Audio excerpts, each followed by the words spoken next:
But before going to the classical heritage, I'd like us to concentrate a little bit more on other possible deviations that allow to complicate the game or to make it more lively. So after knight c3, black could play c6, and that's normally leads after e3, knight f6, knight f3, knight bd7, leads to the position known as Meran system. Was also introduced by Akiba Rubinstein, one of the greatest minds in the opening theory in the first quarter of the 20th century. And it's the opening on its own, and analyzing it and looking at all the options of the opening, which is one of the most popular today, and it's developed in many directions, and very often talking about improvements in move 20 or 25. It's also not a subject for our review today. White could play bishop d3, or white could play queen c2, and there are so many openings, and I promise that eventually we'll investigate it as a in a separate edition, celebrating Meran as one of the most aggressive and most exciting and intriguing modern openings. What is important to remember that certain positions could occur with different moves order, and this is a typical sign of the modern theory, that some positions that we are analyzing, they could be classified as something from a different opening, but eventually we should look at the positions that are arising in the middle of the game, or in fact at move 10, 12, and just combine them under one roof. So eventually after knight c3, black could play knight f6, white could play knight f3, and then we could play black could play c6, and then after e3, as you could see, knight bd7, we're back to the classical Meran. Of course, after c6, white could elect playing bishop g5, and then black has another choice, either to go to extra sharp, one of the sharpest lines in the modern openings called Botvinnik variation, dc4, e4, b5, e5, h6, bishop h4, g5, knight takes g5, h6, g5, bishop g5, knight bd7, and you could see that the position is already off the balance. And even despite 60 years of being analyzed and also being tested by leading players for the last nearly 25 years,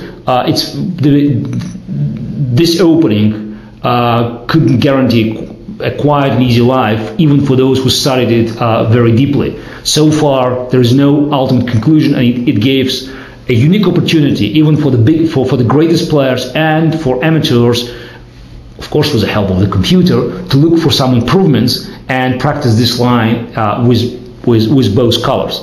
But then again, what is important to remember, kneel at every crossroad in the openings. You always have a choice. You can go for a very sharp line, as here, for instance, you go to Botvinnik line, or you can choose knight bd7, which is after e3, queen a5 leads to so-called Cambridge Springs defense or counterattack. I played it several times, and here white, in its turn, has a choice of either going for a quiet line, knight d2, protecting e4 square, because black's idea is to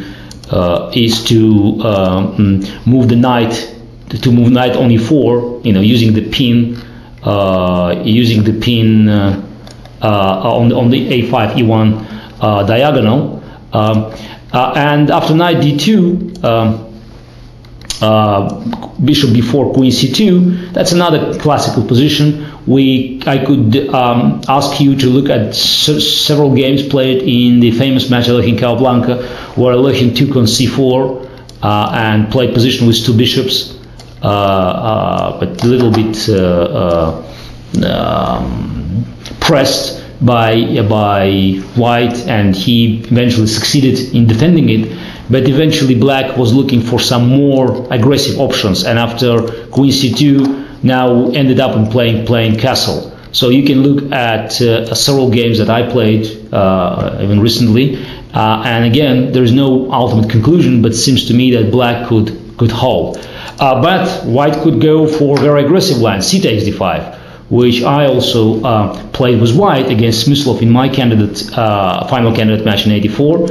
And after knight takes d5, queen d2, we are also entering a very, very complicated position. So it's just a general review. I'm not going to give any recommendations. I'm just telling you that all these lines, despite they're very old, some say even antiquated, they always offer great opportunities for looking for improvements. Black would play here bishop b4, black would play here knight 7 b6, and all of these lines are still, hiding a lot of possibilities for improvements, a lot of options for both black and white to deviate from main lines, finding some new, fresh ideas.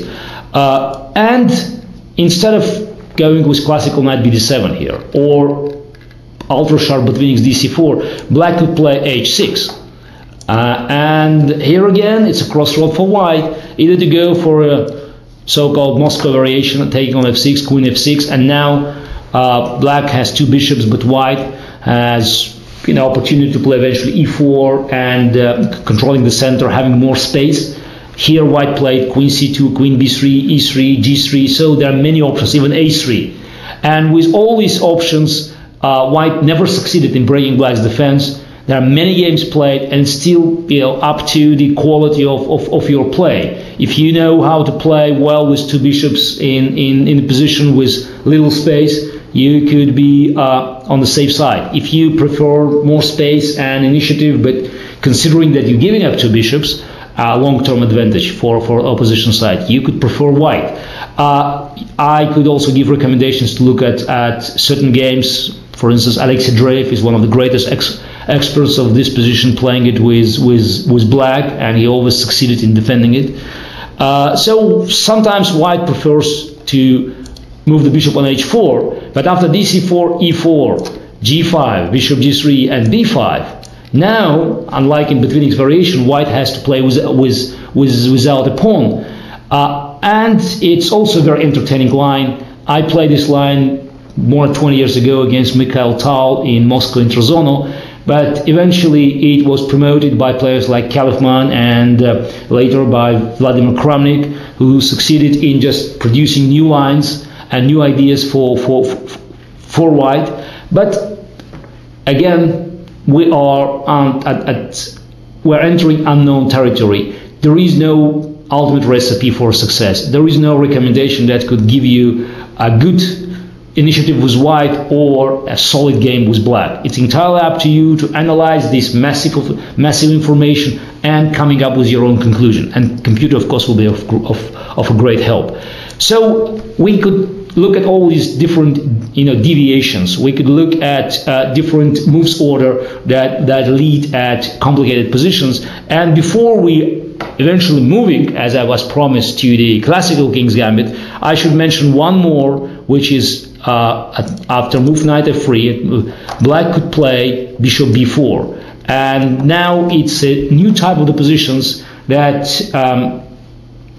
could be classified within the two systems, so-called Rogozin defense after bishop g5, or queen a4 check, for instance, knight c6, and then white could play e3 or bishop d2, or cd5, ed5, bishop g5, and then here black could either play h6, bishop h4, g5, or to play knight bd7, which is a traditional line called Westphal's variation. And again, we are witnessing the same problem. There are many games played. There are plenty of analysis are available in the books, on CDs, on the net, but there is no final conclusion. There's still many strong players employing these lines with black, and white is trying to crack their defense, but it's always double-edged. So if you want to play d4, d5, but you don't want to go to classical King's Gambit, which is the most solid defense, you have plenty of options, from Meran to Westphalian Rogozin defense. Not talking about Slav, of course, and Queen's Gambit accepted, where you could look for more complications. You could look for very entertaining game that could give you chances to take initiative. But all these positions will be characterized with us, with black, having pawn on d5. But now it's enough about general history, enough about deviations. Now it's definitely time to go back to the classical Queen's Gambit, and again, as was said, the openings for the World Championship matches.